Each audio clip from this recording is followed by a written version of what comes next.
to our podcast, the Wildly Native Flower Farm Flower Files. I screw that up every week. It's our Flower Files podcast. But I screwed up every week because I'm really excited and I always just want to blah, blah, blah. I just want to talk. So I'm really excited this week because we have a super amazing, special, fantastic guest. No pressure. We have our fabulous friend with us, Carlos, who I think there's moments in life where serendipity happens. People are put in your life for specific reasons. And Carlos is one of those people who is in our lives. And anytime I talk to him, he makes my day better. And he makes everybody's day better when he talks to them, for sure. So instead of me giving the bio, I'm going to ask Carlos to give his bio because his bio is just phenomenal. So tell me about you. Tell me where you came from. Tell me all of your stuff. Yeah, of course. Hi, everybody. How are you? I'm Carlos Lopez, and I'm super excited to be here. It is a pleasure, an honor, and Jesus Christ, having a little vino while we're doing it. So, ching ching, ladies. I love it. Come on, everybody, pick a toast. Ching ching, ching ching. Come on, Lizzie.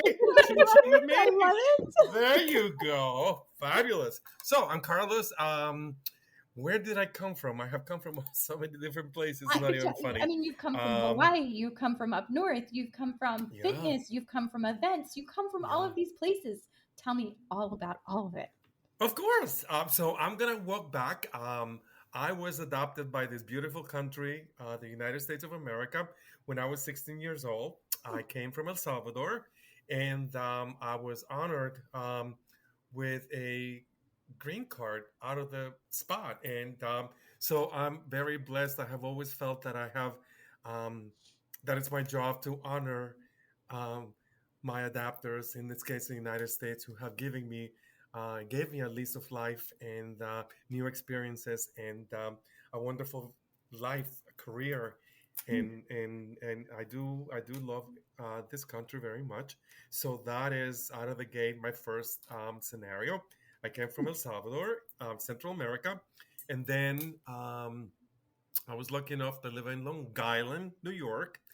I lived in Cranick, and then I went to school in SUNY Albany. Very familiar. So yeah, we love SUNY Albany. I did 4 years. I graduated, and then I decided I was working at that time. I was working at the newspaper for SUNY Albany, and so that led my job into print production. And so that was my first job. I worked at a company named CMP in Long Island, Manhasset, where I was from. And I did that for many years. Then I got a chance to work in Manhattan, moved up. And then, so print publishing has always been my core. In addition to that, I'm a workaholic. I love to work. You're in the club, you get it. While going to college, I also got a job, my first restaurant job, which was at a Sizzler in Northern Boulevard. For some of you may know very, very well what that is. And I started as a dishwasher, and I'm really anal, and I like putting things together. So I became the best dishwasher because I was the fastest. So yes, what's my favorite game? Tetris. Oh, That's it. I'm a Tetris. I can be on Tetris for hours. Oh my God, that's amazing. Yeah.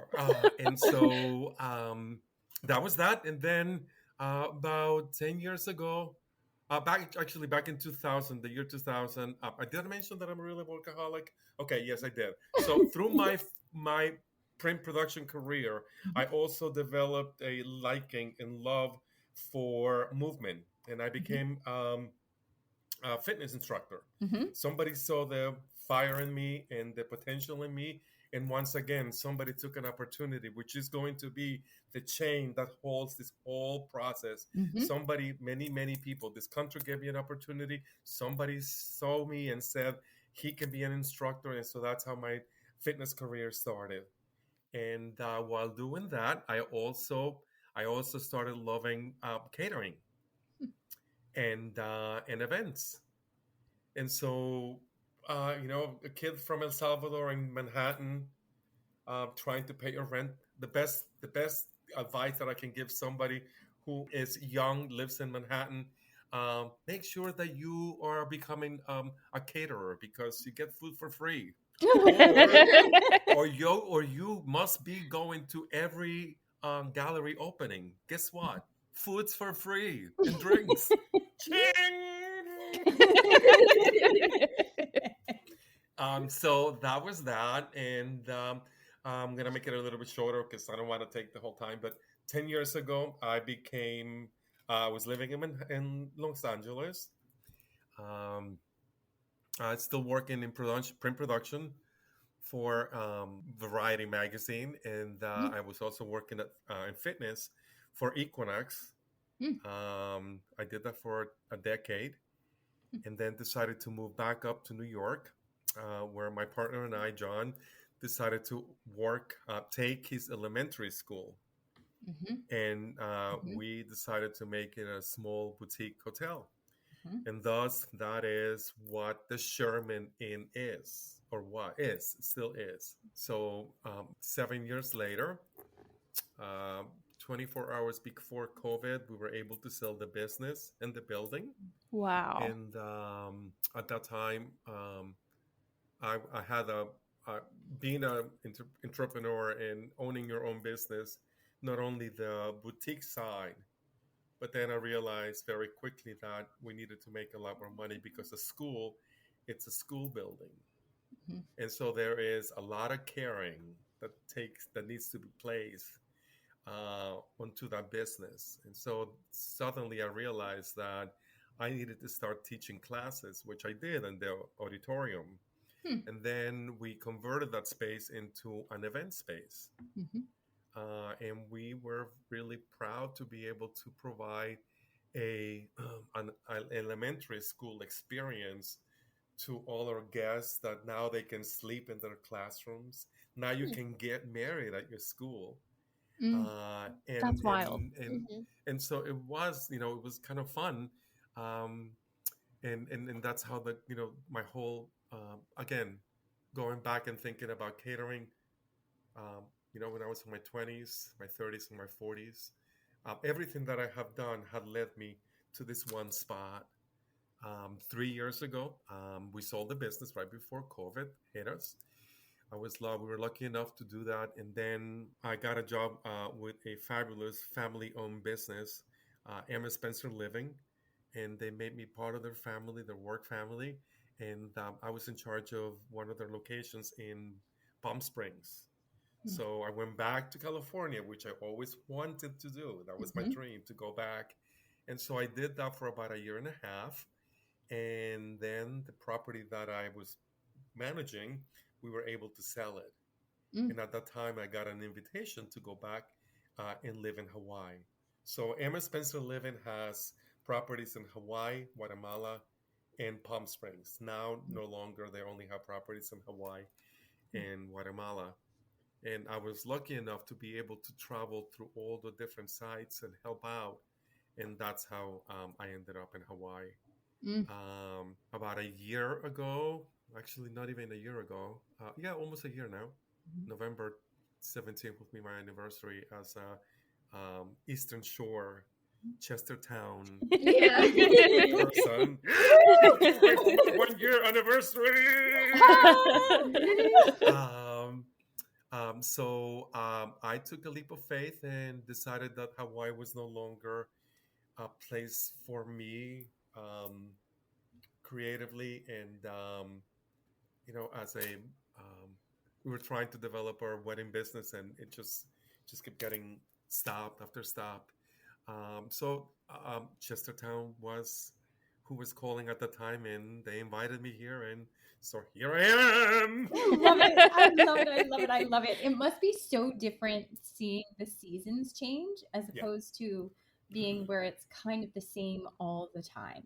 Right. It is amazing. And that's the one thing that I've been lucky enough. I lived in the East Coast, I lived in the West Coast, and I lived in Hawaii. And, but everything it's similar, but they're not. And I'm so grateful once again. I hit the jackpot by being able to have this amazing career in this Mm-hmm. beautiful country that we Mm-hmm. call the United States. So, yeah, no, I'm very proud and very honored to be a part of it and to be able to create magic for our guests, Mm-hmm. for our weddings, for our Mm-hmm. every single event that we have. I am part of Haven Harbor Marina Resorts now. Mm-hmm. I am running the inn. I'm in charge of that, and Mm-hmm. I believe I know that collaborations are extremely important, and thus that's one of the reasons why I seeked out and I reached out to you. Remember back in Yes. November, Yes. December, Yes. and Oh, I remember. yeah, I remember and for and sure. and from our first meeting, I just felt that you were a kind soul that welcomed my little spirit, and you were like, "Oh, well, okay, this one we're gonna keep, and we're just gonna let him go, let him go, let him do his thing." And we did, and here we are. We did. We Ah, are. We continue to do so, and that collaboration is just. It's so important, and right, I right, love the fact that I can bounce ideas off of you, and yeah, you have the same experiences sometimes when it comes to like salt. But we'll talk about that later. right, Um, yeah. um, but there's so many different things, and I'm fascinated with your career path and Mm-hmm. the experiences you've had. How do the different locations, so you've been East Coast, West Coast, and Hawaii, how do some of those different locations differ and how they actually do events? So the main thing, what is really interesting to me is that in New York, in Ogdensburg, New York, when I had my own business, I lived in an area. I lived in Ogdensburg, which was the only city on the St. Lawrence River. Hmm. But everything, and actually not, pretty much everything was 45 minutes away to an hour. Mm-hmm. When I lived in Palm Springs, that was different. I lived right in the middle of the city. When I lived in Hawaii, it was exactly the same thing. You had to go. I lived in Volcano National Park, right next to the Mm. national park, Mm. and everything you had to go either up 45 minutes to the volcano or down into Hilo and purchase all your things. Mm. Here we are in Chestertown. Mm-hmm. I need to drive 45 minutes to an hour to Christiana Mall Yep. or Yep. 45 minutes to Dover, 45 minutes to exactly. Houston, 45 Everything is minutes to 45 Napa. minutes. Yes. I'm like, what The happened? magic number. So the past 10 years have been this one little bubble. And what I really find that I can bring into it, and it's, the events that we had in Palm Springs, they were easier because everything was accessible. Mm-hmm. You really did not, well, you did have to drive a little bit, but you didn't really have to rely on the fact that we need to become what our guests need. We need to Mm-hmm. become the center point for our brides. Mm-hmm. And they need to know that we are able to provide everything, absolutely everything that they need. From a seamstress, from flowers, from Mm-hmm. making sure that we have somebody that forgot their shirts. And Mm-hmm. I'm gonna Mm-hmm. probably start stacking shirts because it did happen to me 3 times this Mm-hmm. summer. Wow. 3 gentlemen forgot their shirts, their white shorts, or they drank too much and they poured wine over it, red Oh. wine, and there was the shirt. And I was like, I'll wash it. Oh, it's not coming out. Nope. Well, Sorry, buddy. You need to go to Dover and get a new shirt. Yeah. yeah. Ah. Yeah. But I think it's essential to be able to be, to Weird. provide and to Mm-hmm. have, um, to be able to create the core essence of everything that an event needs. Mm-hmm. And that's what I think is also really important, especially on a small community like ours, which Mm-hmm. again, it translates from 10 years ago, Ogdensburg, New York, Hawaii, and Mm-hmm. now Chestertown or Rockall. Yeah. So, Absolutely. we have this 45 minutes, and that's what I think it's essential because we need to be the glue that holds every event. Mm-hmm. We need to reach out to our flowers, to our Mm-hmm. dresses, to our caters, our Yeah. tents, Yep. And everything that we need. every event is different and unique and reflects the personality Right, of that couple. right, And I think that's what makes it so unique. right, You right, know, right. I you know, you can have so many different things, but we've never done a wedding in 7 years that's, oh, it's just like that one. There's Right. everything is different. Never like Right.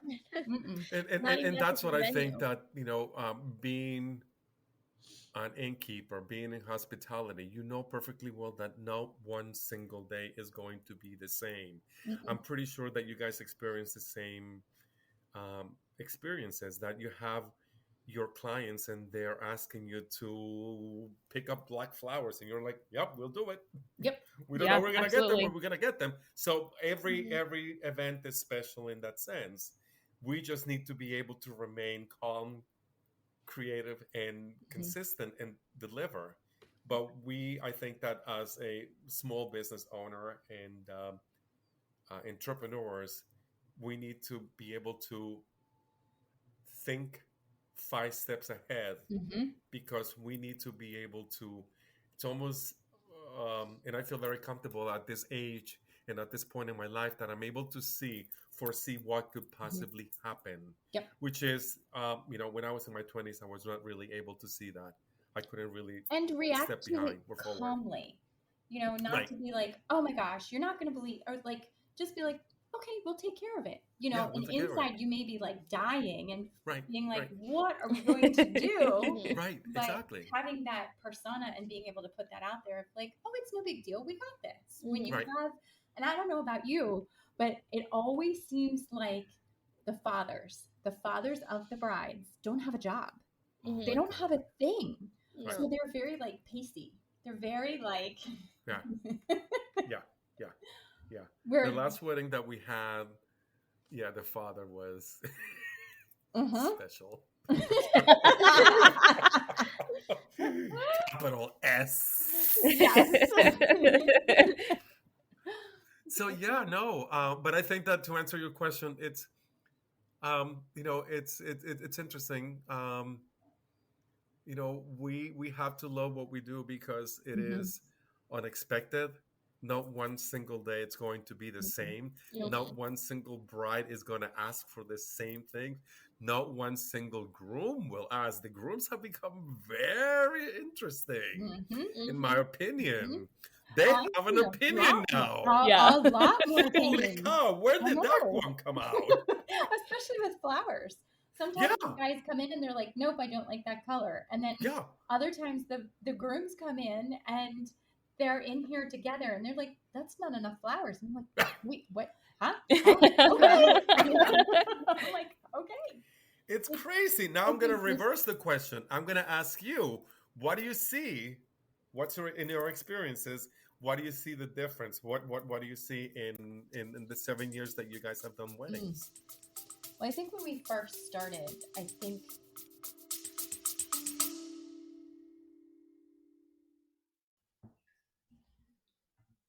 Hey guys, Lizzie here. I bet you didn't know this about me, but I am gluten-free, and one of the things that I struggle with is going to the grocery store and finding the foods that fit my dietary needs.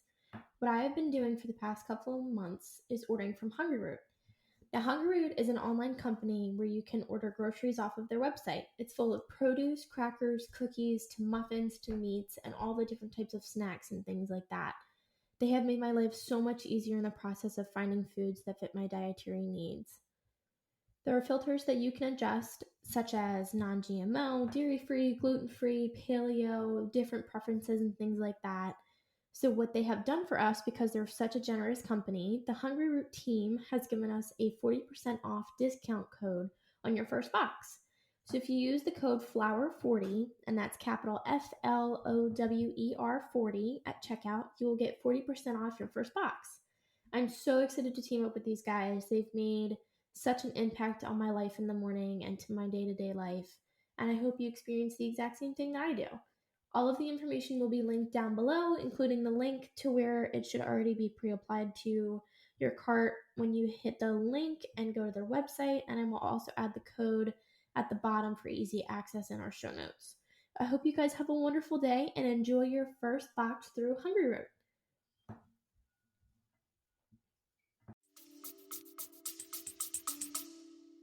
I think there's a huge learning curve. I mean, Right. that's with anything. Right. And anything. You know, we were excited the first year when we were like, woohoo, we've got like, you know, 20 weddings this year. And now it's like, woohoo, we have 20 weddings in a month. Yeah.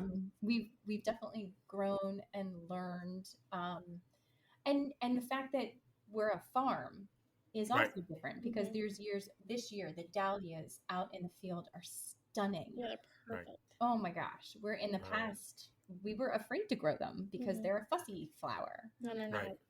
Yeah, and They're not that bad. no. But I think my favorite part about being in the business, but being in such a small, not like vicinity, because we do drive up to the Poconos, but like we build relationships with venues and with people. Where like at Ken Island Resort, we've been there at least 10 times this year already, and that's to them that's probably nothing because they have 3 weddings for multiples in a weekend. Right. But we have the planner's phone numbers. We're like, hey, we're running like 15 minutes late. Just giving you a heads up, and not like showing up and being late, and then them being stressed about or just having them remember your face is so relieving. And then having that personal connection with them just adds that extra, not stress-free, but less of a stress of like, oh, okay, I know she's got this. Yeah. It's just so helpful, especially with the planners and just everything. And the caterers, when they know us, that's even better. Oh my gosh. Well, and for the record, if we're ever late, it's usually traffic and bridge related. Oh, absolutely. Yeah. Trust me, I have been, now that I have, before my commute was really not that long, now that I have to drive all the way to Rockall, if I get stuck behind that ginormous, gigantic truck that's going 20 miles an hour, I've learned there's no passing. Yeah, no. You can do. Just Nope. Yep. You're just gonna enjoy the scenery. Yeah. I'll get there when I get there, and I know now. Control doesn't go that well. No, and then the funny thing is that you may have your staff, and they're like, "Well, we're right behind you, so don't worry. We're all going to be late." 110% correct. So I also think, every season is different. There's so many things. I'm so excited that the baby's breath trend is dying. It's going away. Like these long things. So there's certain things where hey, we really love this trend. And the pampas grass. There's no more pampas grass. So seeing how things change and seeing how different venues change as well, even through the season. And just, I think it's all, for us, it's always been about relationships. And I know that's so cliche, but it truly is. I know I could call you and be like, oh my gosh, I have a problem. I need help with these things. Right. And you'd be like, great. What do you need? And we've had other people do that to us, Yeah. Hello, how many times have I called you? Liza, I need flowers today. Please help me. And you're like, well, I'm actually not there. I'm in Easton, but I'll definitely speed up and get there as fast as I can so I can have it done for you. And then you're like, yep. And I'm like, oh, okay, I know she's going to save the day. She's going to save the day. She's gonna save the day. So thank you. But it is that important relationship, that bridge that we have to make with every single vendor and everybody. I mean, we are a community. I don't know where do you guys are? You're in Chestertown, right? Yeah. So you're not really in Rockall. We're kind of in between. It's kind of you're in between, exactly. Yeah. Right. But it's knowing the vendors and knowing people locally, so that if somebody's looking, for instance, for a specific liquor, okay, I know these different people who either grow, access, do their own, do you want hard liquor? Do you want wine? What do you want? Right. And you have those connections and, hey, let me talk to this person. It's not what you know, it's who you know. 100%. It's not what, yes, you nailed it. 100%. Wise. Wow. All the time. Say that again, please. Say that again. It's not what you know, it's who you know. Exactly. That should be the name of our 100%. podcast. That should be it. So now that you're here and you're on the water and you're Chesapeake Bay focused and all of that kind of stuff, what are some of the things that you've been excited to do that's a little bit different? I mean, Hawaii, you've got the tropics, you've got all these lush and phenomenal florals and all of this kind of stuff. And listen, I'm not knocking the bay by any means. Yeah, it's a different type of feel. It's sea glass and driftwood and grasses and things like that. Blue crabs. Yes. Yeah. Everything's blue crab. Very much. I love it. I mean, I think,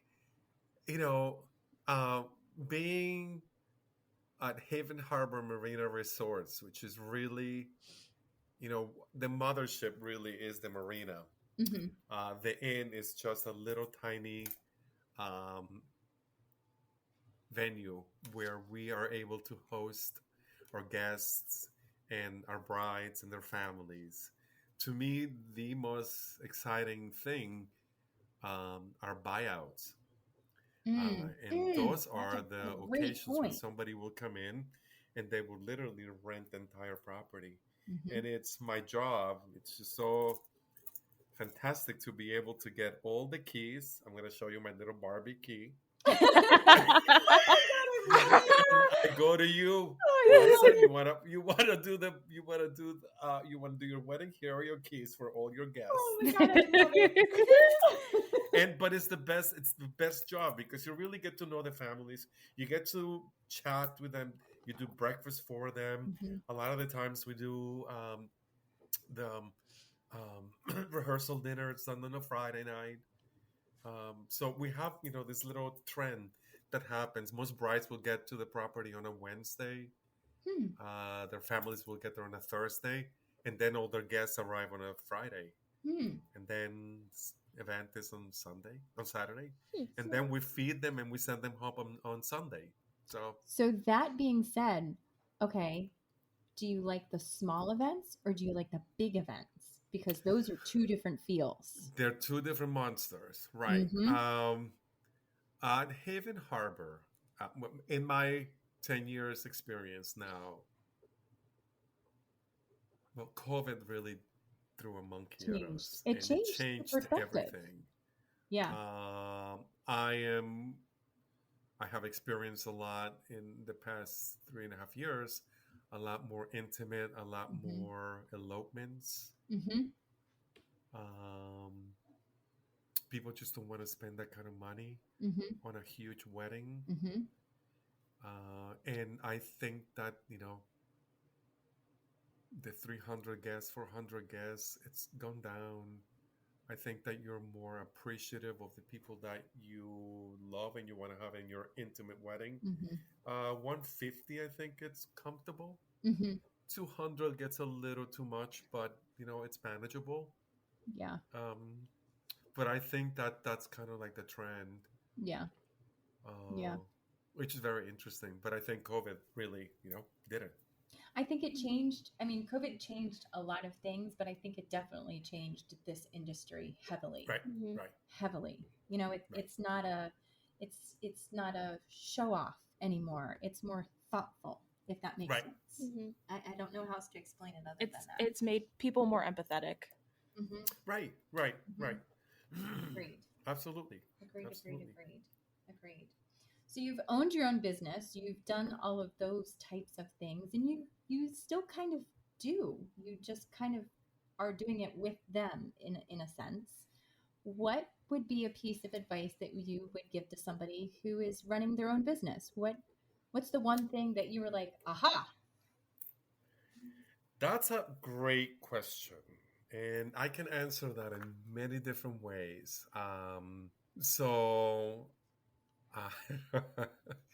I think I'm going to relate that to what my mother-in-law did to me.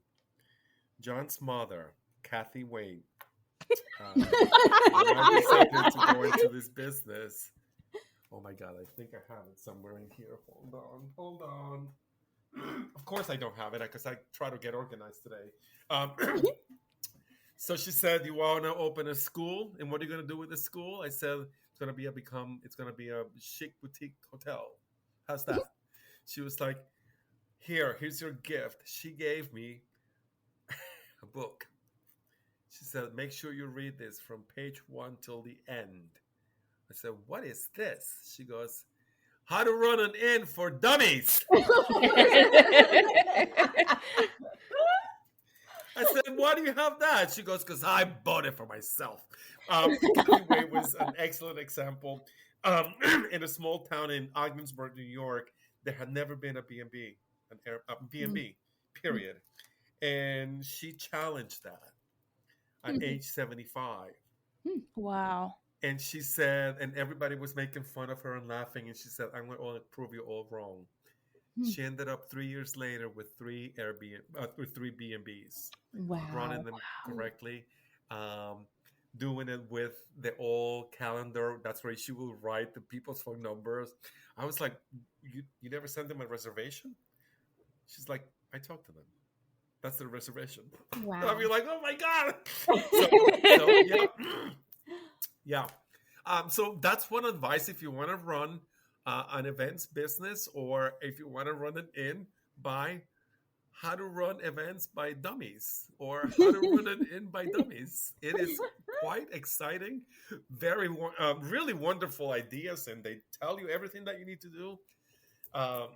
I actually did read How to Run an Inn for Dummies from page 1 until the end, and then I decided to buy and purchase How to Run Events, and it makes all the sense in the world. Mm-hmm. They do tell Wow. you everything that you need to do in order to how to run an event properly.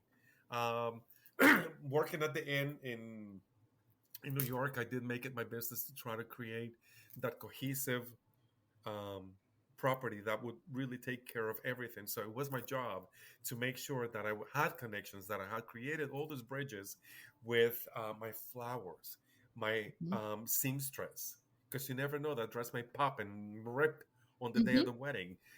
Tuxedos, music. It is, simply as one calls it. We need to be a one-stop shop, and once you create that, um, people will notice, and then make your menu simple.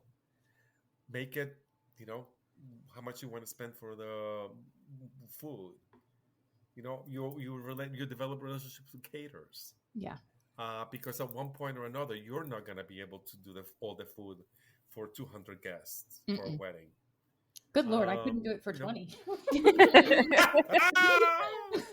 So it is about creating relationships, and I think that the most important thing is having good relationships, even with your mother-in-law, who will throw at you the book dummies.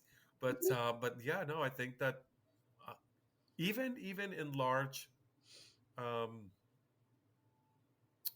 New York City, Los Angeles, it is the people that you know and the relationships that you have that are going to save you, help you, promote you. I'm all about promoting and talking to everybody, because it just makes the whole experience so much better. What I hear from you, and what is a consistent theme, I don't know if theme is the right word, but consistently what I hear from you is you are humble. You are so incredibly humble, and I'm so proud that you are here in our area, and you set such an example for so many people and form those connections, and people want to work with you because you just you know how to connect. You know how to make things happen. And it is just, it is. Thank you, by the way, for that. It is, like I said, I'll never win the lotto, but I have known that I have won the lotto the second that this country allowed me to step in and save me from a war. And I don't take that lightly. and I am respectful, and I know where I stand. A country that gives you freedom, and free food, and where you can create. Yeah, exactly. And you can create whoever you want, because this did not come. This had a lot of years to be created. Yeah, no. I think that you're grateful. I think that as you get older, you also become more humble because you realize um, what you know and what you can share and who you're going to share that with. And I wake up every morning and I'm like, oh, how am I going to make my guests happier, better? I think that we're caregivers. 100%. And I don't take that lightly. We provide in my 9 to 5 job. I provide a service. I provide a room. You're funny. 9 to 5. Events, You're I funny. want to provide everything that can possibly go wrong. I'm going to try to catch it. And again, we are in this industry that we know and that we love, and we know that it's going to take a lot of hard work, a lot of leg work, and we do it all. But we do it with care, love, and satisfaction. Because it does make it better. At the end of the day, when I go to sleep, I need to know and smile and reflect. One must reflect every single day as a business owner. You must reflect every single day. Get up in the morning, set up your agenda, get ready, and know that nothing's going to be the same. They're going to throw so many monkeys at you, and you're going to be like, "Wah!" And at the end of the day, you need to say, I caught all the monkeys and I can go to sleep now. I'll drink my wine. You're like, I'm a zookeeper. Yeah, exactly. Oh my God, I love it. This is my circus and these are my monkeys. Yes, exactly. Yeah, no, it's a circus. It really is. It is. It really is. It is. Oh my God, don't get me started on that word. Absolutely. I love it. All right. So last question, probably one of my favorites. If you were a flower, what flower would you be? A sunflower. Really? We match. Yup. You're a sunflower too? Amber! Yeah. Heck yeah. I love them. Something about them, they're ginormous, number one. They're beautiful. They tell you that they have soaked up all the sun in the world, and thus they want to look like the sun. To me, sunflowers look like the sun in a smaller version with a little stem. They have always made me happy.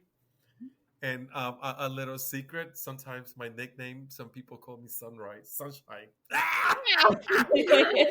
sunshine, sunflower, they're kind of the same in a way. I love it. I love it. I love it. I love it. I love it. I love it. I love it. I love it. What's your favorite flower, Missy? If you were a flower, what would you be? I would be eucalyptus. Little. Really? Yeah. That would be. That's. She sings to it in the field. Shh, don't tell people. Really? Amber, you just spilled the beans on your boss. Yeah, eucalyptus. Lizzie, what about you? I would probably be a dahlia because they're so fluffy and pretty, and they come in so many different colors, and they're perfectly, like, their petals and everything are just amazing. You've got to go grab one from the cooler and show him. Yeah. Do it. That's so funny. Oh my gosh. They come in so many different colors and sizes and shapes, and they're incredible. They really are. They are pretty cool. Right. What was, in your experience, the most? Yeah, they're beautiful. Yeah. Have a special place in everyone's heart. Yeah. What was your 2023? And it's funny that we're reflecting on 2023, but it is October, almost November. So we need to see, the trends, the things that we learned, what could have been done better, what did were really successful. What do you guys can share about that with me? I think we have learned as a team that it's okay to say no. Yeah. Yes. My favorite word is no. Yeah. For a long time, it's been, well, we can figure that out. Yeah, we can do that. Yeah, we can. Yeah. We all have reached a point this year where we're like, no. Right. That doesn't fit. That doesn't work. We've do that. previously overbooked and I don't mean like the business has overbooked themselves, but like all of us individually have overbooked ourselves and we've overextended ourselves to provide to people to the point of burnout. At the end of the season, we are just done. But this year, we've definitely been able to take a step back and say, no, this weekend, I'm not working. Yeah. Right. All of us as a team, you know. Right. But you also have to remember that sometimes, and this is the one thing that, you know, everybody will say, whether you're in Palm Springs, New York, Hawaii, or the Eastern Shore, we can find help. So sometimes you know that you're standing on the edge of that. I'm burning down completely. I'm not going to be able to think about anything because I'm done. And you're asked for help and you don't have it. And that's when it's really important for you to be able to say no. I can't do that. And sometimes I made everybody take Monday off this past week. We had 4 weddings that we did this weekend. It's the end of the season. We're all exhausted. And we attended a wedding. Yeah. And I mean, we all looked at each other and I was like, Monday's a mandatory day off. I don't care what you do. Go do something else. And everybody was grateful for that, for sure. But it was just, a little bit of self-care here and there. We definitely have learned. Yeah, that's the only way that we're able to nourish ourselves and to be able to provide what we're providing. You know, I've been on that road for 2 months now, nonstop. I couldn't find help. I haven't been taken. I'm not complaining about my job. No. But it's the reality it's just the nature. of it. I finally just found somebody who's fantastic and who's going to be able to help me. And so now I do need my 2 days off, and I do need them in a row. I cannot, because I cannot. That's another thing that it's really important to self-care when you're a business owner, and to take the time and say no, because it's not good for my well-being. No. And to be able to create a team that is actually that you trust, that you know that you can laugh with, have fun, because at the end of the day, this is our livelihood, and you have to be happy in whatever you do, whatever you choose to do. We chose to do this. Yeah, 100%. And I see your smiles, and I know that we're tired. But, we know that it's the end, and we're just getting psyched and ready for 2024. Absolutely. And let's bring it on. Absolutely. What's 2024 going to bring? Exactly. I see so much great energy, so many really great events. I don't know what's going to happen, but I know it's going to be fun. Absolutely. That's what it's all about. That is what it is all about. But I can tell you, self-care, you and I both have agreed, we are not sitting in salt tanks.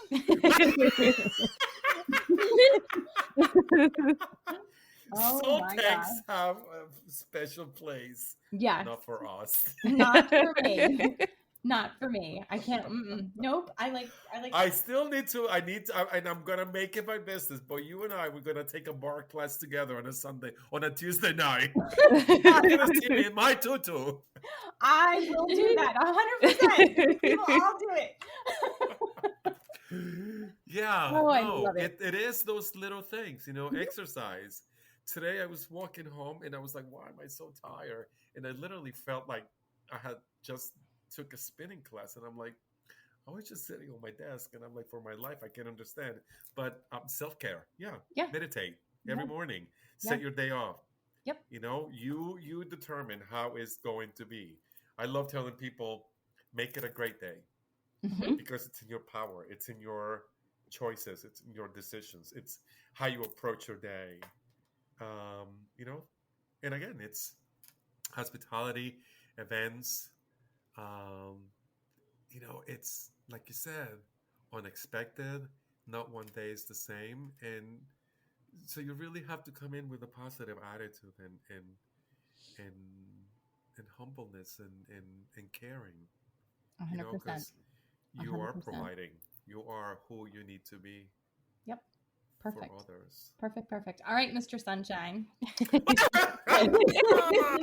Well, I loved this. We may have to drag you back in a later episode. This was incredible. Yeah. Please do. Thank you. 100%. I am so grateful, so honored, and so humbled that you have given this little Salvadorian a little spot in your fabulous, wildly native farm life. I'm telling you, I told you, I will volunteer any day just to be around you and those beautiful flowers. So Perfect. Thank you from the bottom of my heart. Thank you. My family thanks you. Okay. My business thanks you. Cheers! Here we go. Ching, ching. Salud. Thank you. Love you guys. Talk to you soon. All right, guys, thank you for listening this week. You can find us on Spotify, Apple Podcasts, all of the places. You can also find us on Instagram, Facebook, Patreon, on the website at wildlynative.com, or everywhere on social media under the Flower Files or Wildly Native. We will see you next week. Bye, guys. Bye. Bye.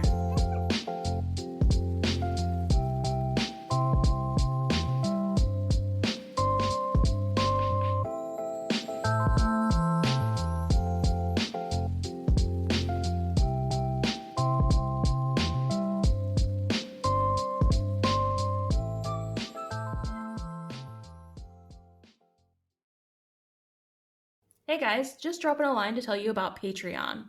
So I asked them, meaning Mom and Amber, what is Patreon anyway? Because I honestly had no idea. So we're going to explain it to you from our perspective so that you understand and so that I understand. Because the first time I saw it, I was like, Patron? We're drinking tequila? Great. So Patreon is for less than a cup of coffee, those fancy coffees that y'all like, a day, you can sign up to become one of our members. A little family. Exactly. And what does that get us? It gets us some freebies, some special episodes that other people do not get access to. You can interact with us on a special platform where we can ask you questions and interact with you. It's tons of fun. Mm-hmm. And even on those special episodes, we might be less censored than we are already. And we're going to have a couple fun ones that we can just kind of throw in there and talk about and laugh and go on tangents and have fun. So I hope that you all enjoy it because we're going to have fun along the way. We're crazy excited. Thanks, guys. Yeah. Back to the episode now. Bye. Gracias.